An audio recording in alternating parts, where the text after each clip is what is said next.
Our society, with its rabid, hysterical, demonizing attitude to psychedelics, is dead wrong. 100% wrong. And 100 or 200 years from now, people will look back on this age and the persecution of the war on drugs, and they will see it as a terrible time in the human story, when a dreadful, dreadful mistake was made, which was only corrected with great difficulty.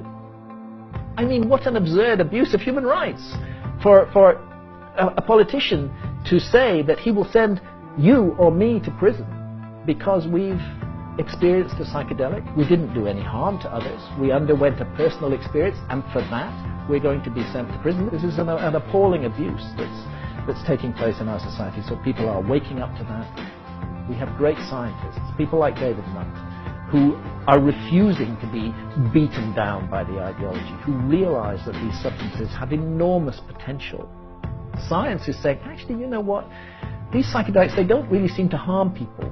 And they actually do seem to do a really incredible amount of good. They can solve problems of depression, they can solve problems of anxiety, they can solve problems of fear of death amongst people suffering from terminal cancers and so on. They're very healing, life-giving, in the right way, used in the right way, responsibly, correctly. They can be very good things. You know, the people who created the war on drugs are the same ugly people who are invested in war and harm and hatred and damage all over the world. And since we're suffering from the consequences of their actions in those other areas, we should wake up to the fact that the war on drugs is another one of those consequences, that those same vile and evil people who've turned the world into hell are the people who declare the war on drugs. The American people at the grassroots level are saying enough, and they are ending that war state by state. Because make no mistake, the ending of the war on cannabis is the beginning of the end of the war on drugs.